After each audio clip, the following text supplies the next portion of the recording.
Denise, ipaliwanag mo sa amin ang mga totoong nangyari. Ang pangit ng bruhang to. Ew. Si Bulalord may sala. Niyaya ko si Bong sa kondo para kumain ng bubog at bumbilya.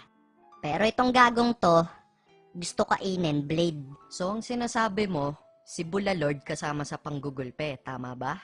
Ang hapdi mo sa mata. Ugh. Opo, may ebidensya ako. Nakunan siya sa CCTV camera. Parang ang gago eh. Bumabati sa mga kamag-anak niya eh. Wala namang audio yun. Ito po ang aking katibayan.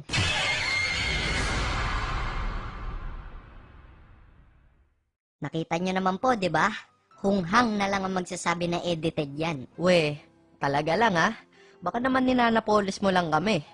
Di mo ba ginamit yung pepe mo para pumunta siya? Hindi. Ano to, Pokeball?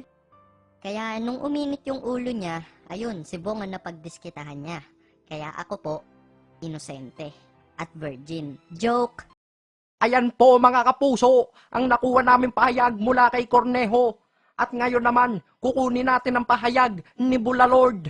Bulalord, and into the home stretch, it's still wind blown followed now by silver story on the outside, and by the rail it's still materiales fuertes, and down the straight they go, it's still wind blown followed now by silver story on the outside, and finally, Bulalord, pasok! Teka, time first. Alas 5 pumunta ako. Pagdating ko, nakaload siya. Tapos, sabi ko, anong kabalbalan yan? Sinusulan mo ako para banatan si Bong? Easy. Pare, gagasain ako eh. Kalma. Tapos, susupsupin ako. Susupsupin ka, hindi ka papalag. Masarap yun. Eh, may kaiba tayo. Huwag mo ko'y tulad sa'yo, pare. Mabait ako, tanong mo pa kay ano. Susupsupin ka na, Eto, ayaw mo huwag niyong ba? tutularan tong gagon to, ha. Pakasinungaling ng babae na yung pongkang, huwag niyo ako inaano rito ha, ano ha, ikaw mangas ka ano, ha, flip top na lang tayo ha, mapatigimin kita ng mala impaktong lyrics. May ebidensya din ako.